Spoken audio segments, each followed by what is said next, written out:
بسم الله الرحمن الرحیم. الحمد لله رب العالمین و صلی الله علی سیدنا محمد و آله الطاهرین.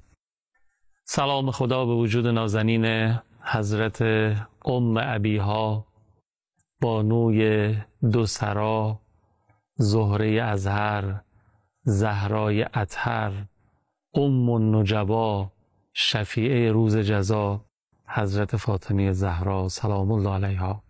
و سلام به همه شما عاشقان و شیعیان و محبین حضرت صدیقه طاهره، پدر، همسر و فرزندانشون. الهی که خوب باشین. خیلی خیلی خوش اومدید. ممنونم که انتخاب شما شبکه قرآن و یاد خداست. خدا کنه اینجا به شما خوش بگذره.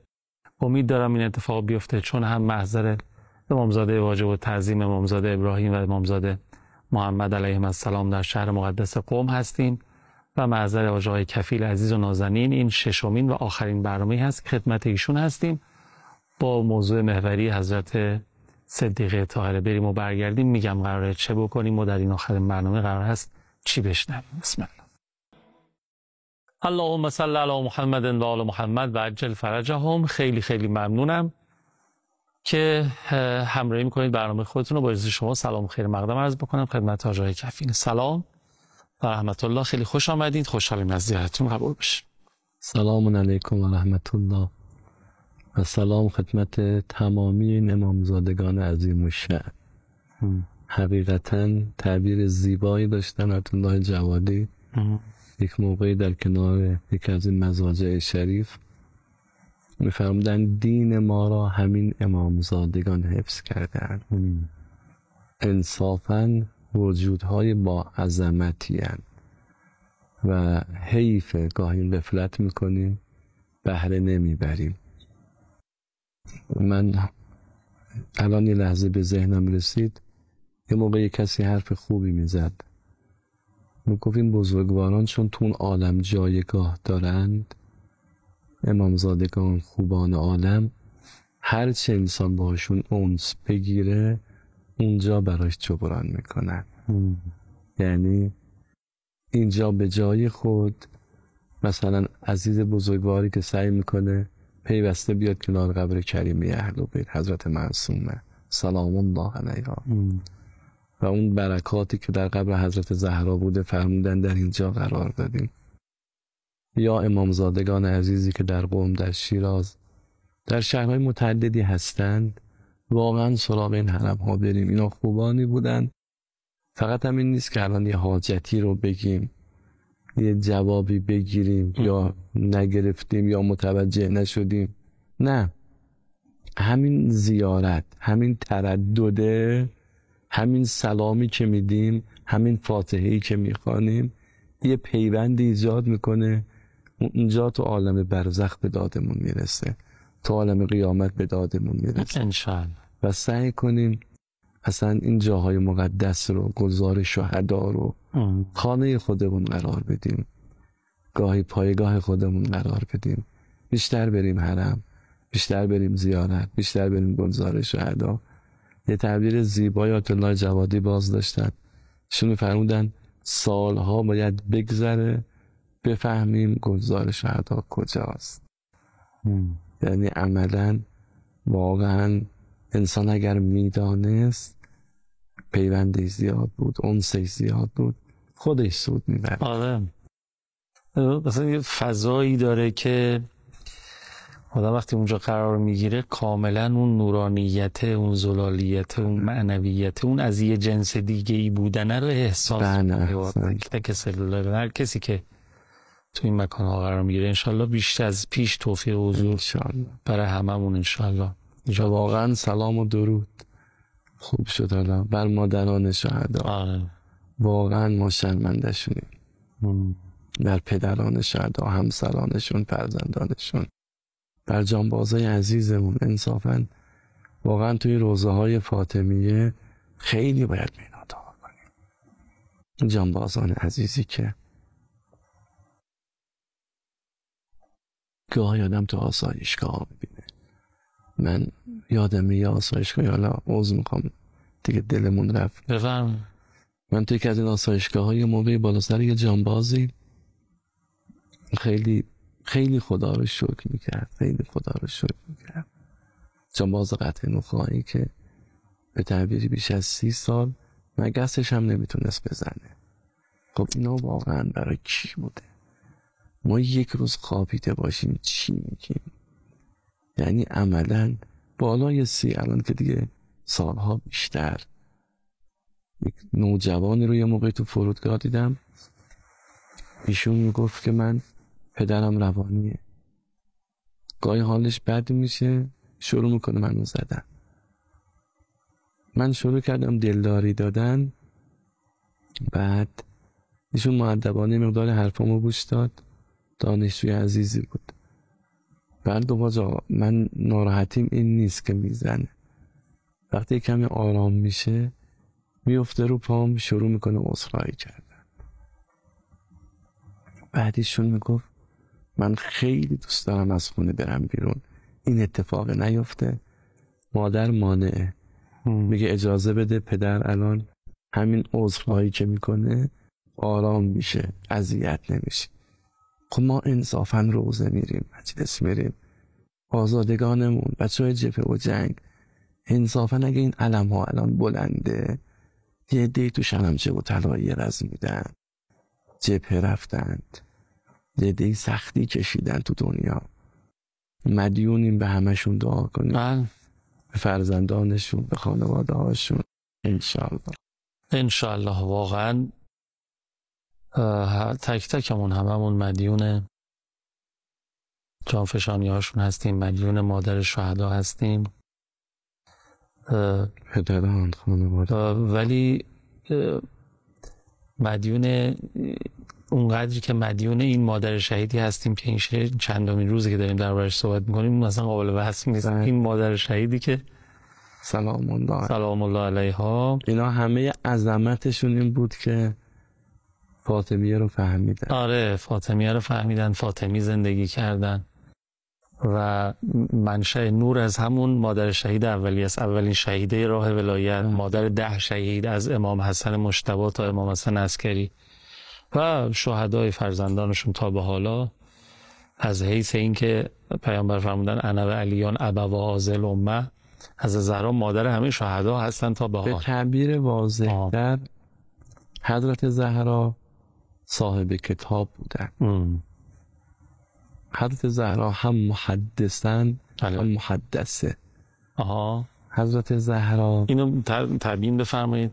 هم در شکم مادر با مادر سخن میگفتن، محدثه بودن، سخن میگفتن. خدیجه زجرها و بلاها داشت. آرامش قلب خدیجه و وجود حضرت خدیجه صدیقه اکبر. یعنی عملا خب بعدش هم بعد از رحلت نبی خاتم سلام الله علیه محدثه بودند و بر حضرت زهرا کتابی به تعبیری هر آنچه در عالم میگذرد تا قیامت وارد شده. همون جلسه قبل که از جبرائیل رشته وحی یاد کردیم من یادم این موضوع هم افتادم. یعنی و حضرت بر تمام موضوعات عالم سوختند. یعنی عملاً بر این بانوی عالمیان آنچه در عالم اتفاق میفته، تمام اتفاقات عالم. و جالبه بعد از مدتها امام صادق علیه السلام روزی کتاب مادرشون رو مطالعه میکردن. صدیر سیروفی میگه وارد خانه امام صادق شدم، دیدم عین مادر بچه مرده دارن گریه میکنن. به امام گفتم چه شده این گونه گریه میکنید؟ فرمودن امروز صبح کتاب مادرم زهرای مرضیه رو میدیدم، چون این کتاب دست حضرت بوده، بعد به وجود نورانی امامان امیرالمومنین امام حسن امام حسین همینجوری دست امامان بوده، الان هم دست حضرت حجته. امروز صبح کتاب رو میدیدم، دیدم آنچه میگذرد بر شیعیان در دوران غیبت فرزندم مهدی این منو مصیبت زده کرد. الله. حالا شما تصور کنید وجود نورانی امام صادق در کتاب مادرشون قسمتی رو به تعبیر اون روز مطالعه کردن. اینطور چه گذشته بر زهرای مرضیه. انصافاً تمام مسائل عالم، تمام موضوعات عالم اینی که میگیم این بانو انصافاً بی‌نظیر، نمیدونیم چی باید بگیم. حقیقتاً عجیبه. سلام الله علیها، سلام الله علیها. و این خانواده شهدا انصافاً اگه صبری هم دارن، اگه استقامتی هم دارن، اگه قوتی هم دارن، همه از نور حضرت زهراست. سایه‌شون انشاءالله مستدام باشه به سر ما، مدیونشون هستیم، چشم و چراغ ما هستن و انشاءالله که دعاشون پدر و مادر شهدای عزیزمون شامل حال ما بشه، ما ملحق بشیم به فرزندان اونها. خوشا به حالشون، حقیقتا واقعا خوشا به حال خانواده ایثارگران، خوشا به حالشون. خب یه سلام و درود و صلوات هدیه بکنیم به روح مطهر همه شهدای عزیزمون از صدر اسلام تا الان، شهدای انقلاب تا حالا، و دعا میکنیم برای سلامتی جانبازانمون و خانواده شهدا. اللهم صل علی محمد و آل محمد و عجل فرجهم. بفرمایید. علی محمد و آل محمد و عجل فرجهم. خب ما توی این نیمه دوم ششمین و آخرین برنامه که خدمت شما هستیم، عرض بکنم ما توی این چند برنامه گذشته اهمیت موضوع حاکمیت دین الهی رو متوجه شدیم و دریافتیم که باید در اون مسیر حرکت بکنیم، سرعت بگیریم و استقامت داشته باشیم و اهل استقامت باشیم، و اگر اهل استقامت باشیم امدادهای غیبی و اینها هم در واقع شامل حال ما خواهد شد. منتها در این مسیر طبیعیه که موانعی هست، سدهایی وجود داره که نمیگذاره ما عبور کنیم. اون سدها، اون موانع که جلوی مسیر ما رو گرفته چیا ناجا تو این فرصت باقی مونده؟ بفهم. ببینید من یه نکته تکمله بحثم باشه و بعد خیلی مختصر مانعی رو اشاره کنم. ببینید ما اهمیت موضوع رو باز جلسه اول ما با اهمیت شروع کردیم. همینطور. اهمیت حاکمیت دین. وقتی اهمیت حاکمیت دین دیده شد دیگه شهادت یه امر طبیعی میشه. جان دادن، وجود دادن، پول خرج کردن، از همه چی گذشتن یه امر طبیعی میشه. این دین باید بمانه. این دین با همه وجود باید دغدغمون باشه. همه چیز فدای دین. همه چیز فدای دین. یعنی عملا خداوند متعالم جبران کننده است. اینم اگه بفهمیم، ان تنصر الله ینصرکم، هر که برای دین قدم برداشت خدا کمکش کرد. لا ینصرن الله من ینصره. بهترین جایگاه تو بهش برای یاران دینه، بیشترین ثواب برای یاران دینه. وقتی روایت به موسی گفتن، خداوند متعال به موسی سلام الله علیه گفت یه نفر رو هدایت کنی از 100 سال عبادت با فضیلت تره، دغدغه پیدا میکنید. وقتی شما نگاه کنید، اگر یه بچه‌ای گم شده باشه پیداش کنیم، به خانه برش گردونیم، این پدر و مادر تا آخر عمر دعامون میکنن. ما اگر سبب بشیم یک نفری که با اهل بیت فاصله گرفته این به خانه برگرد، این هیئتی بشه، این مسجدی بشه، این نمازخون بشه، این با حجاب بشه، نمیدونم، امام زمان تا آخر به ما دعا میکنن. یعنی همه این عالم فرزندان، حالا نگم عالم، تمام امت فرزندان امامن. ما اگر سبب بشیم احیاء دین کمک کننده به این موضوعه. یعنی عملا فرد بیش از آن که دغدغش دین خودش باشه، دین جامعه است، دین دوستانه، دین همسایه است. فقط نمیگه خدا رو شکر من فاطمی همش روزه رفتم، من همش مجلس رفتم، خدا رو شکر روزی 5 تا روزه رفتم. فاطمی دوم تمام شد میگه تو این 20 روز من چند نفر رو فاطمی کردم. اشارمون این بود به سمت جامعه بریم، به سمت مغازه‌دار بریم، به سمت دانش آموز بریم. من بارها به دوستان طلبه گفتم فقط منتظر نباشیم جای ما رو دعوت کنن بریم. گاهی خودمون باید در بزنیم بریم. گاهی خودمون وارد مدرسه بشیم. گاهی خودمون وارد گفتگویی بشیم. چرا ما شروع نکنیم؟ عملاً کی رخ میده؟ وقتی اجر و ثواب و جایگاه رو بدانم، وقتی برکتش رو بدانم، تا آثار بسیار زیادی که داره. مانع جدی خودگرا بودنه. 2 حرف باید تو زندگیمون حذف بشه: من، شأن من، موقعیت من، چه سودی برا من داره، چی گیرم میاد. میگم همه اینا هستا ولی گاهی محسوس نیست. من وقتی سرگرم خودم هستم به تعبیری علقه به دنیا دارم، حب به دنیا، دوستش دارم دنیا رو. وقتی فرمودن حب الله و حب الدنیا لا یجتمعان فی قلب ابدا، من دوست دارم راحت زندگی کنم، دوست دارم خوراکم جور باشه، دوست دارم زندگیم تو رفاه باشه. این من هستش. انسان خودگرا. ما گاهی میگیم غربی‌ها اومانیسم محورن، غربی‌ها دنبال خودن، میگیم تمام اسمای غرب از اومانیسم گرفته شده، از خودگرایی گرفته شده، از انسان محوری گرفته شده. همه اینا درست. اما گاهی ما خودگرای دینی شدیم. ما تو تمدنمون تمدن خودگرایی آمده رومون اثر گذاشته، متدینیم اما در دین درگیر دین کی هستیم؟ دین خودم. دین خودم بماند، مسجد خودم. من بارها به این دانشجویان عزیز میگم دانشجویان بزرگوار، گاهی درگیرید خودتون متدین باشید، خودتون گناه نکنید. بعدم محاسبه که شب میکنی میگی خدا رو شکر، الحمدلله امروز به نامحرم نگاه نکردم، امروز نمازم اول وقت خوندم، امروز مسجد رفتم، امروز خدا رو شکر این کار خوبه کردم، خدا رو شکر این گناه رو نکردم. اما این مکتب اهل بیت نیست.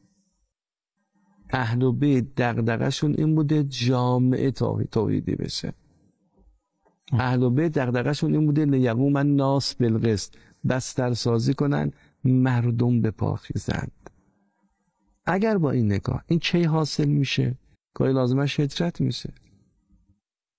بله من قم باشم هر روز میرم کنار کریمه اهل بیت کیف میکنم، میرم مسجد مقدس جمکران نماز میخونم، لذت میبرم. اما وقتی از قم جدا شدم دیگه شاید اون لذت نباشه، اون حرمه نیست. اما وظیفم چیه؟ پیامبر خاتم از کنار خانه خدا بهترین جایگاه عالم هستی جدا شدن. پیامبر از منطقه‌ای که براشون وحی نازل میشد، از موطنشون، از جایگاهشون، از محل تولدشون، از عشیرشون، حالا اینا همه به کنار، از خانه خدا. یا رسول الله کجا دارید میرید؟ میرم تو شهر کفر، میرم تو مدینه، اون موقع که مسجد النبی نبوده، الان مدینه قداستی داره. میرم تو شهری که اوس و خزرج 40 سال دارن با هم میجنگن. پیامبر چیکار کردن؟ از خانه خدا جدا شدن، به خدا رسیدن، بنای خدا رو تو مدینه گذاشتن. این اتفاق باید رخ بده. گاهی یه فردی، من یه طلبه‌ای برام جالب بود، رو با این خاطره تمام کنم. ایشون میگه من تو حوزه متوجه شدم تو چین مسلمانانی هستن اینا نیاز به دین داره، مسلمان بالاخره معارف دین رو میخواد. ایشون میگه من زحمت کشیدم به تعبیر زبان چینی یاد گرفتم، حالا یاد گرفتم پول ندارم برم چین. ایشون میگه خانومم طلاهاشو فروخت، پدرم هم کمکی کرد، بلیط گرفتم رفتم چین. رفتم اونجا متوجه شدم تبلیغ دین اصلا ممنوعه. هیچ دینی، حتی اهل کتاب هم نمیتونن تبلیغ کنن به تعبیر ایشون، من خودم خبر ندارم.